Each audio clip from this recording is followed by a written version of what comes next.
ప్రియమైన వాళ్ళారా, ప్రభు యేసుక్రీస్తు నామములో ఈ ఉదయకాల సమయాన మీ అందరికీ నా హృదయపూర్వక వందనాలు తెలుపుకుంటున్నాను. ఈ రోజంతా కూడా నిశ్చయ అన్ని విషయాల్లో దేవుని హస్తము మీకు తోడయుండి మీకు జయాన్ని కలుగుజేయునుగాక. కీర్తన గ్రంథము 32వ కీర్తన 8వ వచనం ఇలా సెలవిస్తుంది, నీ మీద దృష్టి ఉంచి నీకు ఆలోచన చెప్పేదను. ఆలోచన అంటే సలహా, దేవుని యొక్క సలహా. ప్రియమైన దేవుని బిడ్డలారా, ఈ రోజుల్లో మనము అంటే కొన్ని కఠినమైన సందర్భాల్లో మనం ఎదురు చూసేటువంటి ఒక ప్రాముఖ్యమైన విషయం ఏంటంటే సలహా. నాకు ఎవరు మంచి సలహా ఇస్తారు, నాకు ఎవరు నా సమస్యకు తగినటువంటి ఆలోచన నాకు ఎవరు చెప్తారు అని మనం చాలా మనుషులను మనం వెతుకుతాం. ఈయన దగ్గరికి వెళ్దామా, ఆయన దగ్గరికి వెళ్దామా, మన సమస్యను పంచుకుందామా, ఆయన మన సలహా ఇస్తాడు అని చెప్పి మనుషుల యొక్క సలహాను మనము ఎదురు చూస్తూ ఉంటామండి. అనేక సందర్భాల్లో మనుషులు ఇచ్చేటువంటి సలహాలు, మనుషులు చెప్పే ఆలోచనలు మన సమస్యలకు పరిష్కారం కలుగజేయకుండా సమస్యలను ఇంకా పెంచుతాయండి, సమస్యలు ఇంకా పెద్దది చేస్తాయి. అది మనుషుల యొక్క ఆలోచన, మనుషుల యొక్క సలహా. కానీ దేవుని యొక్క సలహాలు మన జీవితంలో గొప్ప మార్పును కలుగజేస్తాయి.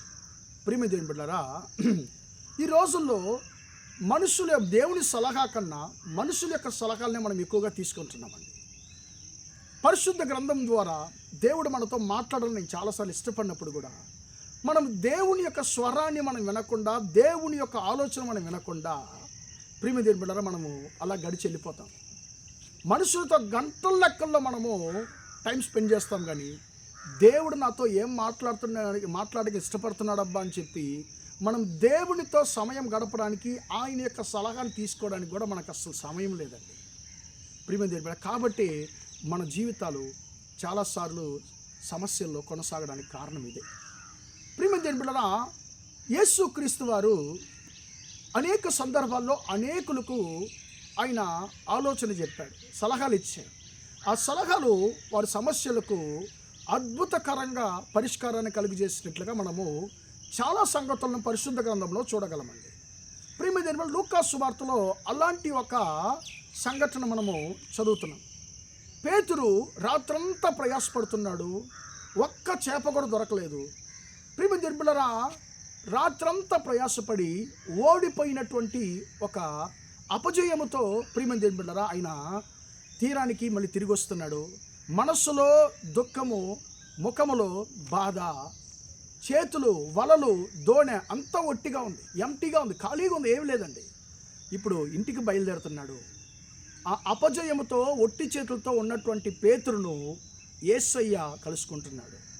పేతురు, మళ్ళీ తిరిగి వెళ్ళు, మళ్ళీ నువ్వు వల వెయ్యి, ఈసారి ఖచ్చితంగా చేపలు దొరుకుతాయని చెప్పి ఒక ఆలోచన, ఒక సలహాను యేసుక్రీస్తు వారు పేతురుకి ఇస్తున్నాడు. ఇప్పుడు పేతురుకి రెండు ఆలోచనలు వస్తున్నాయండి. ఇప్పుడు నేను ఏం చెయ్యాలి? నాకైతే చేపలు పట్టడం మంచి అనుభవం ఉంది, ఈయన ఎవరో నా దగ్గరకు వచ్చి మళ్ళీ నువ్వు వెళ్ళు అని చెప్పి అంటున్నాను. రాత్రంతా నేను ప్రయాసపడ్డాను, రాత్రంతా దొరకని చేపలు ఇప్పుడు మళ్ళీ తిరిగి వలేస్తే ఇప్పుడేం దొరుకుతాయా అని చెప్పి ఆయన ఆలోచన అంటుంది. కానీ దేవుని యొక్క ఆలోచన ఏంటి? నువ్వు మళ్ళీ తిరిగి వెళ్ళు, నా మాట ప్రకారం చెయ్యి, నేనిచ్చే ఆలోచన ప్రకారం నడుచుకో, ఖచ్చితంగా నీ సమస్యకు పరిష్కారం కలుగుతుంది అని దేవుని మాట అంటుంది. ఇప్పుడు ఈయన దేవుని మాట మీద ఆధారపడ్డాడు, దేవుడి యొక్క సలహాను తీసుకున్నాడు, దేవుని చెప్పినటువంటి ఆలోచనలు తీసుకున్నాడు, మళ్ళీ వలలు వేశాడు. ప్రియమైన దేవుని బిడ్డలారా, రాత్రంతా దొరకని చేపలు కొద్ది నిమిషాల్లో దేవుడు ఇచ్చినటువంటి సలహాను విన్నందువలన, దేవుడు చెప్పినటువంటి సలహాను, ఆయన ఇచ్చినటువంటి ఆలోచనను తీసుకొని క్రియ జరిగించిన వలన ఏం జరిగింది? ఒట్టె దొనలు నిండు చేపలతో దీవించబడ్డాయి, ఒట్టె వలలు పిగిలిపోయేంత నిండు చేపలతో దీవించబడ్డాయి.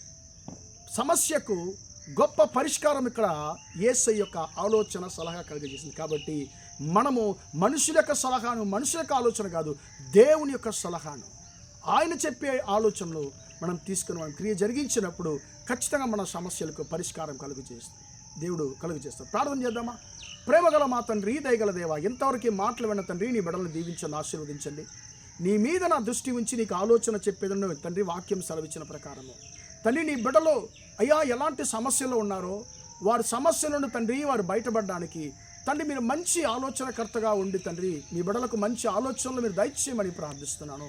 మనుషుల యొక్క సలహాలు మీ బిడ్డల సమస్యల్లో తీసుకెళ్తాయండి తండ్రి, కానీ నువ్వు ఇచ్చేటువంటి సలహాలు మమ్మల్ని విడిపిస్తాయి. మీరు చెప్పే ఆలోచనలు మమ్మల్ని దీవిస్తాయని చెప్పి తండ్రి పేతురు జీవితం ద్వారా మాకు నేర్పించిన మహాకృపను బట్టి నీకు స్తోత్రము తండ్రి. మనుషుల యొక్క సలహాలు, మనుషులు చెప్పే ఆలోచనలు విని విని ఓడిపోయి ఉన్నటువంటి తండ్రి సమస్తాన్ని కోల్పోయినటువంటి బిడ్డలను ఒకసారి జ్ఞాపకం చేసుకోండి.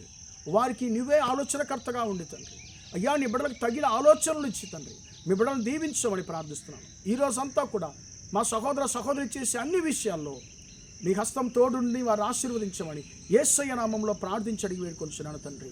ఆమేన్ ఆమేన్. ప్రియమైన వారలారా, దేవుడు మిమ్మల్ని దీవించి ఆశీర్వదించును గాక.